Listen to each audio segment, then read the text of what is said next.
Ya pemirsa, terima kasih Anda masih bersama kami di iNews Pagi. Kita ke informasi berikutnya. Pemirsa, keluarga pasien mengamuk di rumah sakit di Jeneponto, Sulawesi Selatan. Ya, sementara di Kota Bekasi, Jawa Barat, pemirsa, petugas keamanan rumah sakit dianiaya hingga kritis oleh keluarga pasien.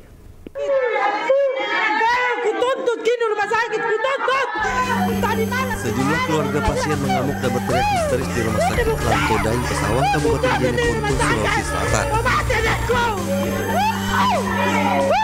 Semua perawatnya, saya sudah berkali-kali bilang, adekku tidak berdiri. Keluarga pasien mengamuk diduga karena lambatnya pelayanan dokter dan perawat yang menyebabkan seorang bayi di kandungan meninggal dunia. Pihak keluarga mengancam akan menuntut pihak rumah sakit lantaran kecewa dengan pelayanan rumah sakit yang tidak memberikan pemeriksaan USG saat pasien yang bernama Sri Devi akan melahirkan.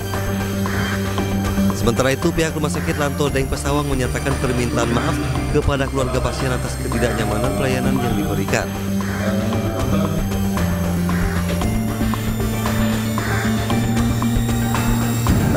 Dokter, kepala ruangan, kepala instalasi yang terlibat langsung dalam proses penanganan pasien ini, dan untuk keluarga pasien, sekali lagi saya menyampaikan terima kasih telah datang dan saya menyampaikan permohonan maaf jika sekiranya ada hal-hal yang telah dilakukan oleh teman-teman kami yang membuat keluarga pasien tidak nyaman. Tadi malam 5 kali. Pihak rumah sakit Lanto Daeng Pesawang akhirnya mengambil jalan damai dengan pihak keluarga. Dari Jeneponto, Sulawesi Selatan, Sulaiman Nai, iNews melaporkan. Tidak bisa keluar tengah malam.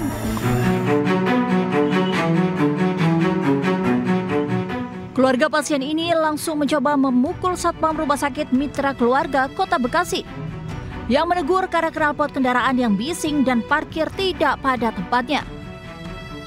Bahkan keluarga pasien ini menantang petugas keamanan untuk berkelahi.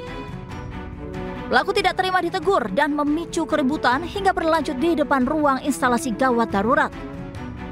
Akibat tindak kekerasan tersebut, korban mengalami luka dan harus dirawat intensif di rumah sakit Mitra Keluarga. Korban sempat alami kejang dan tak sadarkan diri. Pertama sih dia didorong-dorong dari ibunya. Terus katanya dari saksi-saksi yang ada, saya juga nggak tahu ya mas, dia dari saksi katanya dia dibanting dan di smackdown gitu loh tangannya. Jadi pas dia udah kejang, dia sudah kejang dan dia masih dipiting, masih di smackdown gitu. Keluarga korban melaporkan kasus penganiayaan ke Polres Metro Bekasi Kota.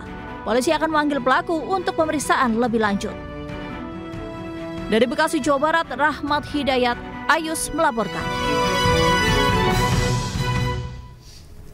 Pemirsa, balkon sebuah rumah di Surabaya, Jawa Timur ambruk. Akibatnya seorang penghuni rumah yang tengah tertidur tewas tertimpa material bangunan.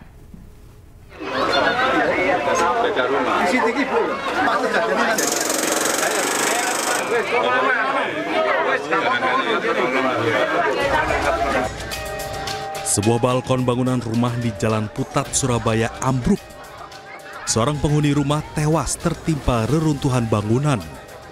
Diduga ambruknya balkon karena kondisi konstruksi bangunan yang tak kuat dan sudah termakan usia hingga tidak mampu menahan beban.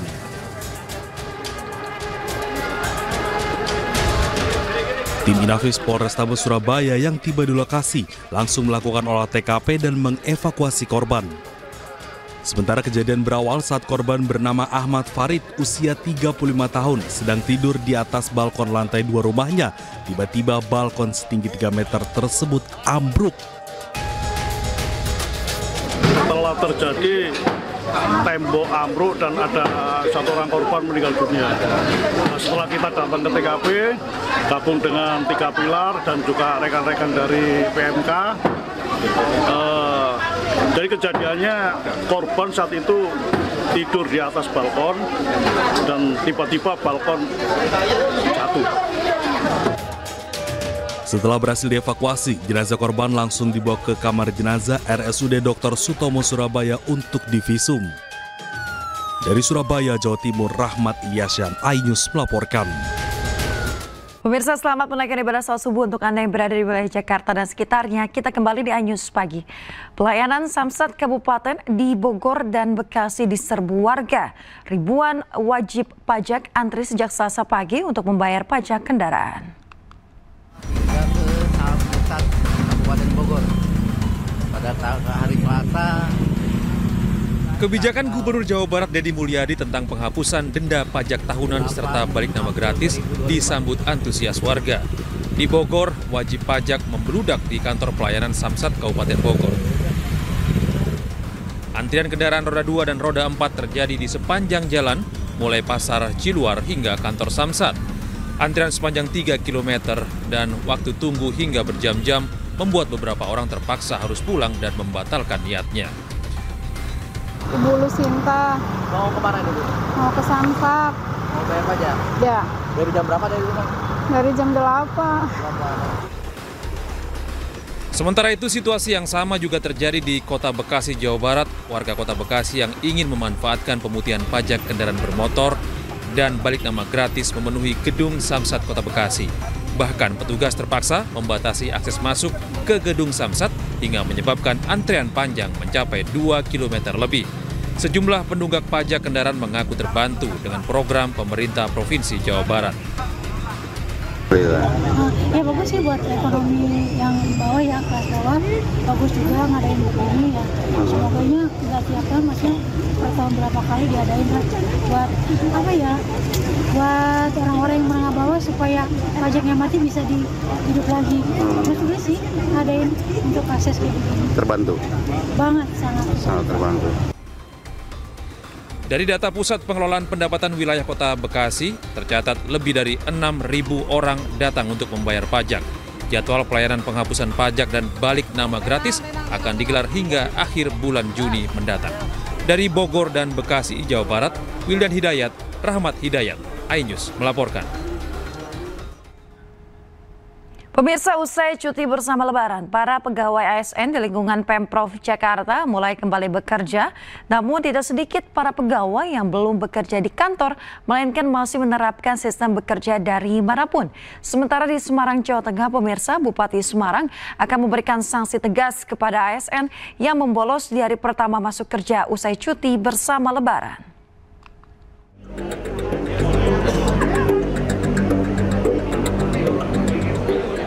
Gubernur dan Wakil Gubernur Jakarta, Pramono Anung Rano Karno, menggelar halal bihalal di hari pertama bekerja usai cuti bersama Lebaran. Hampir seluruh pegawai Pemprov sudah kembali bekerja di kantor, sementara 2,37% lainnya masih menerapkan sistem kerja work from anywhere. Dalam kesempatan ini, Gubernur DKI Jakarta, Pramono Anung menegaskan bahwa menerima para pendatang di Jakarta asalkan memiliki keterampilan. Pemprov DKI Jakarta juga akan membuka kursus keterampilan bagi para pendatang.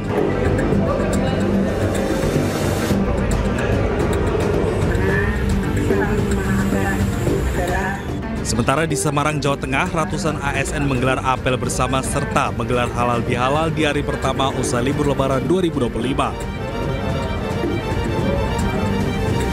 Meski pemerintah telah mengeluarkan aturan bagi ASN boleh melakukan work from anywhere, namun hal itu tidak diterapkan Pemkab Semarang. Bupati Semarang akan melakukan tindak tegas bagi ASN yang membolos di hari pertama masuk kerja. Sanksi bagi ASN yang membolos bisa berupa peringatan lisan hingga tertulis.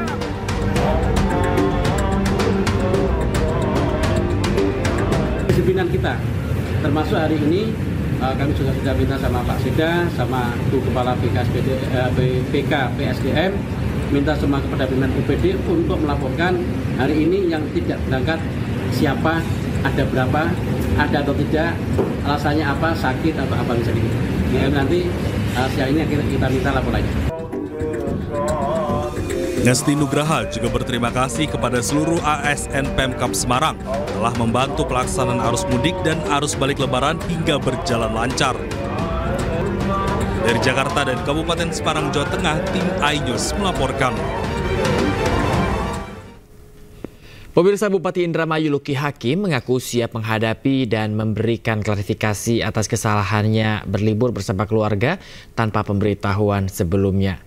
Di mana ini sebelumnya Gubernur Jawa Barat Deddy Mulyadi juga menyebut jika pelisiran Luki Hakim menyalahi aturan Kementerian Dalam Negeri.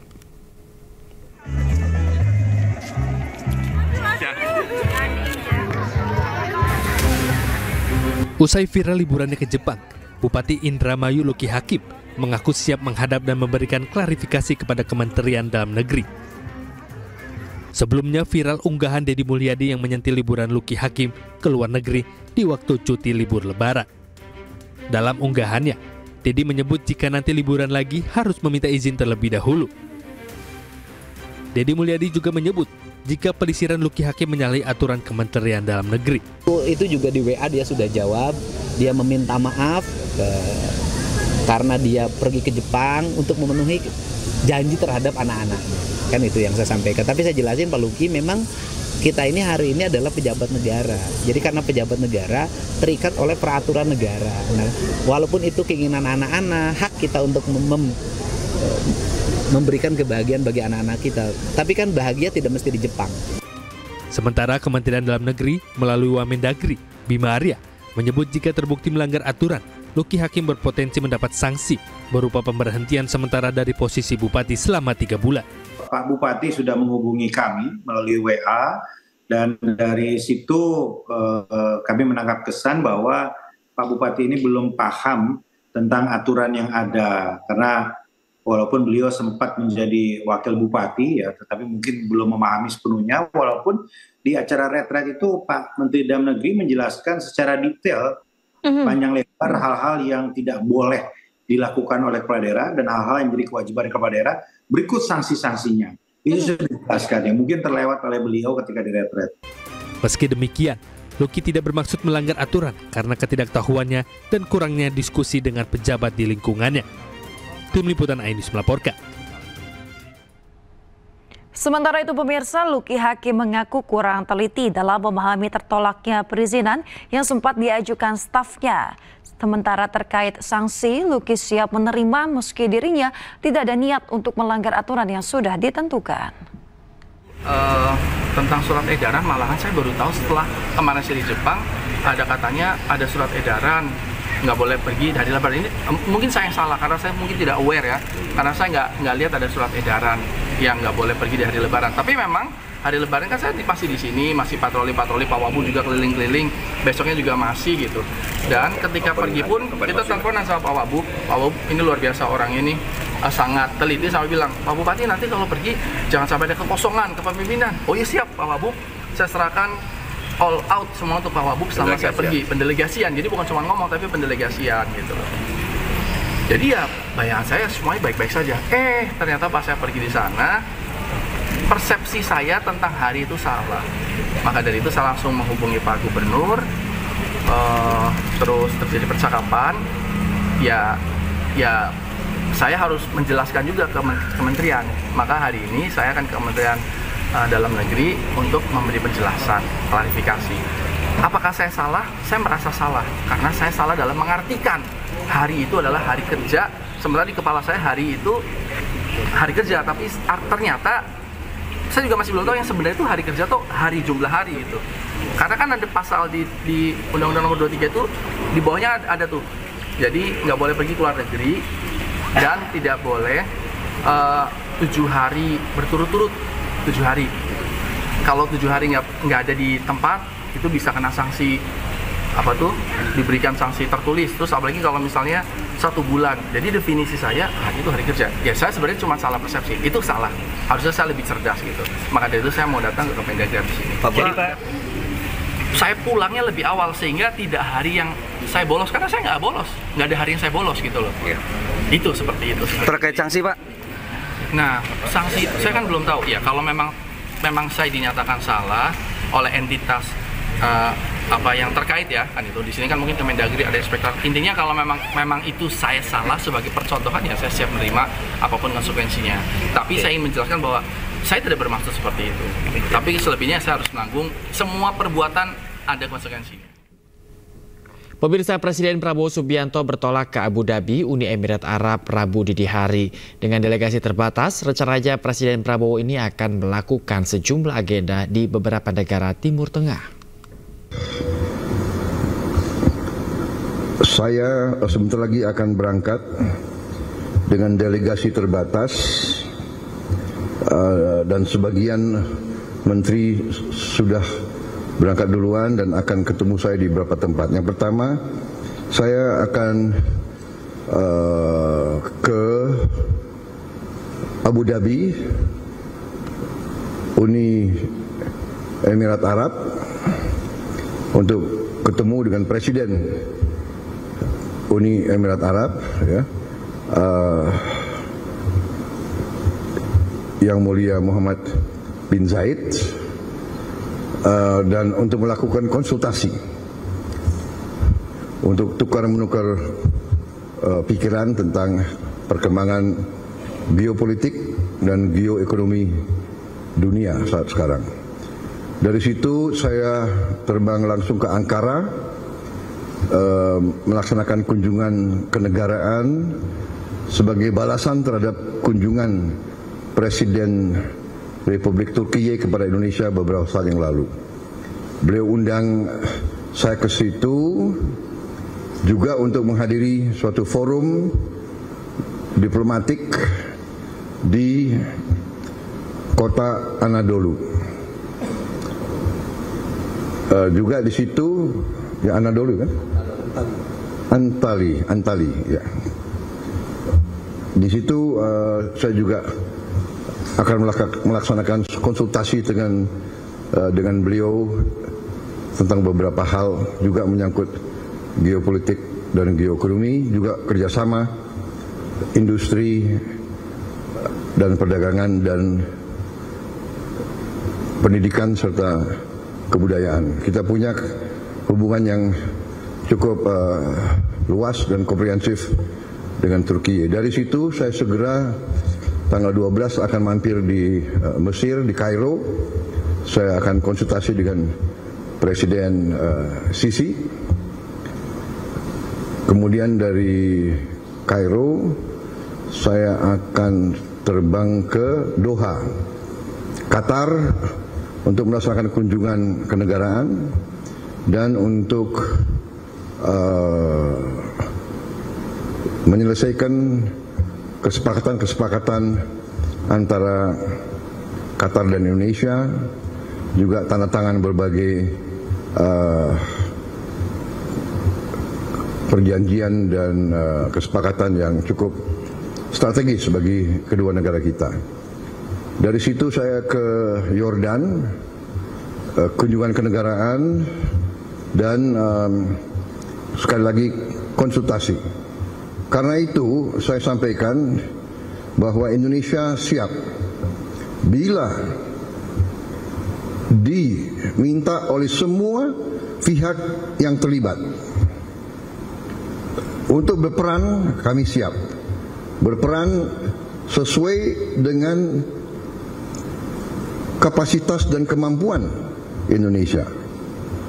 Saya tegaskan bahwa sudah cukup lama saya tegaskan juga di bawah pemerintah Presiden Joko Widodo pun beliau juga sudah tegaskan Indonesia siap dari segi kemanusiaan mengirim bantuan ke Gaza. Kita juga sudah mengirim tim medis yang terus bekerja di dalam Gaza dan kondisi yang cukup berbahaya. Rumah sakit di mana kita kerja sering ditembaki. Kita bersyukur, saya terima kasih kepada prajurit-prajurit kita dari Pemirsa, di sisi lain, Presiden Prabowo Subianto mengaku heran dengan anggapan Indonesia gelap yang beredar di dunia maya dalam beberapa waktu terakhir. Prabowo mengklaim temuannya di beberapa daerah justru tidak mengindikasikan Indonesia gelap.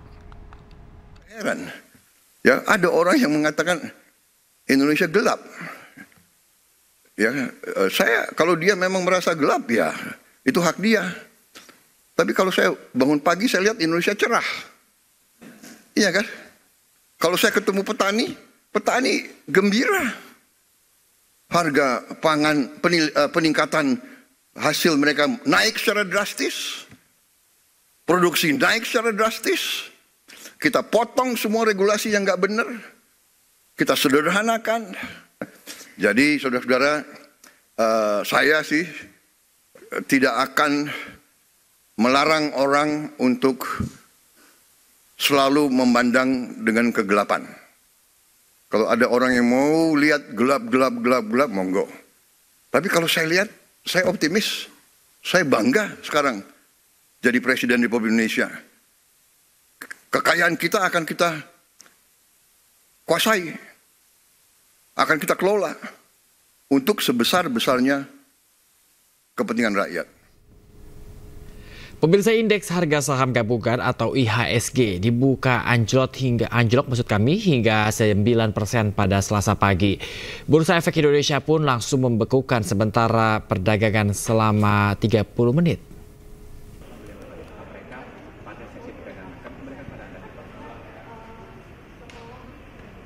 Kebijakan tarif impor baru Amerika Serikat memberikan efek domino terhadap perekonomian internasional. Di Indonesia, IHSG dibuka langsung anjlok hingga menyentuh angka 9%. BI pun langsung membekukan sementara perdagangan saham atau melakukan trading halt selama 30 menit. Tidak hanya itu, BI juga melakukan penyesuaian ketentuan batas auto rejection bawah atau ARB. Jadi yang tadinya adalah staggering dari 20 sampai dengan 35, sekarang ARB-nya adalah 15%. Kedua, terkait dengan trading halt atau penghentian sementara perdagangan yang tadinya itu pertama adalah di level ketika menyentuh 5%, 10% dan 15%, kita lakukan penyesuaian menjadi 8%, 15% dan 20%. Penyesuaian ketentuan ini dilakukan dalam rangka menjaga pergerakan harga pasar dan memastikan perlindungan investor dari dampak kebijakan tarif impor Donald Trump.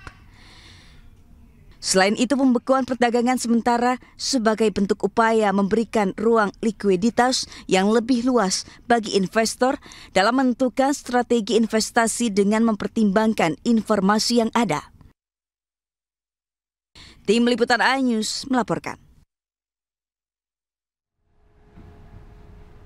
Presiden Republik Indonesia Prabowo Subianto berdialog dengan pelaku ekonomi. Presiden pun mengingatkan kepada para menteri dan juga pengusaha agar tidak perlu khawatir dengan kebijakan tarif impor yang dikeluarkan Presiden Amerika Serikat.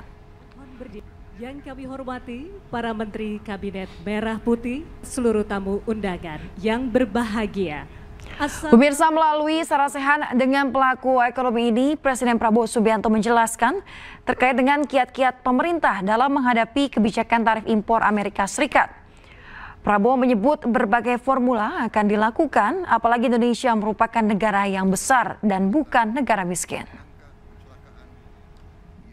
Jadi saudara-saudara, dalam kita negosiasi, kita juga bukan tidak punya kiat-kiat yang cukup meyakinkan, ya. Sebagai contoh, defisit kita 17 miliar dolar. Surplus kita 17 miliar dolar sama Amerika. Benar? Itu yang jadi masalah bagi mereka, kan? Saya sangat confident. Saya sudah menugaskan Menko Perekonomian, negosiasi. Kita sudah sampaikan, Pak Luhut juga. Kita bikin Pak Po ada istilah bisnis bisa ya? Boleh, Presiden ngomong Pak Po boleh ya? Boleh kan? Saya tawarin mereka, Pak Po, saya bisa 17 miliar surplus kita, 17 miliar kita akan beli dari Amerika. Kita bukan negara miskin, kita bisa beli 17 miliar dari Amerika. Ya? Apa yang kita butuh dari Amerika? Kita butuh LPG. LPG 8 miliar dolar kita butuh, 9 miliar. Ya. Kita butuh minyak, BBM. Kita bisa impor lagi, 9 miliar lagi. Ya, kita butuh alat-alat teknologi, rig drilling dari mereka. Kita akan membuka 10.000 sumur lama dengan teknologi baru. Jadi mungkin 3-4 item Pak Pok, ya, Pak Pok, ya,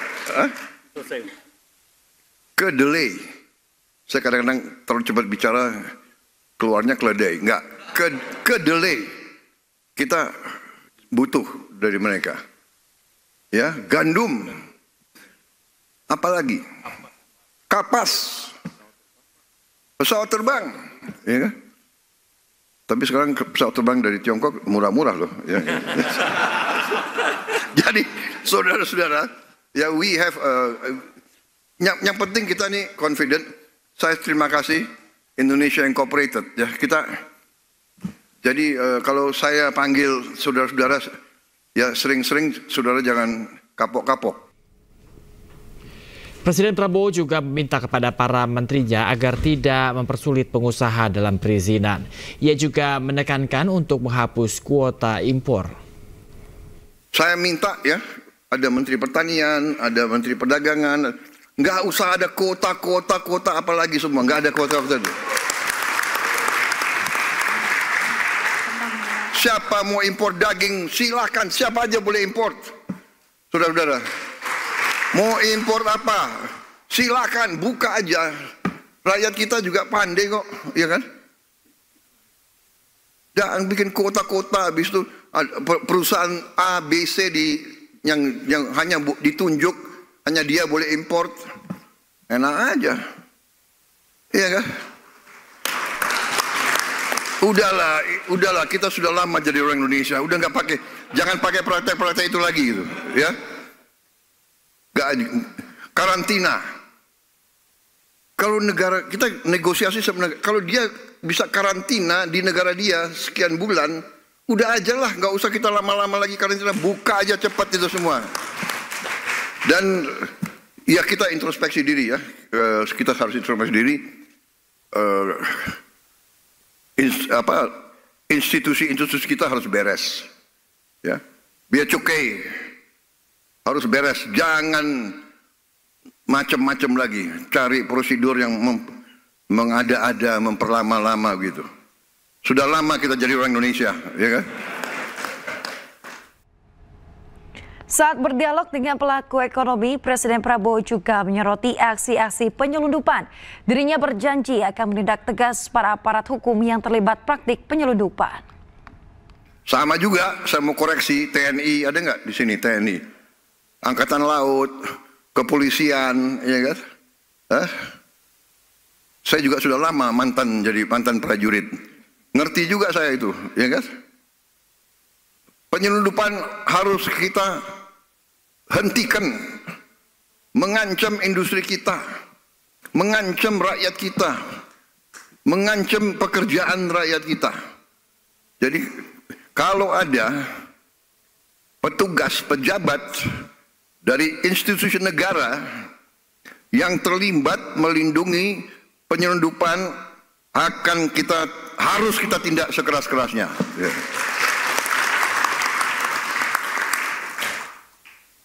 Ini saya minta bertanggung jawab. Saya sudah berkali-kali bicara sama semua pejabat-pejabat itu. Kita perbaiki kondisi rakyat kita, banyak yang masih susah. Jangan ikut praktek-praktek yang justru akan membunuh rakyat kita sendiri. Puluhan warga begamuk dan merusak rumah calon mempelai pria di Jeneponto, Sulawesi Selatan. Informasi lengkapnya kami hadirkan usai jeda, tetaplah di iNews Pagi.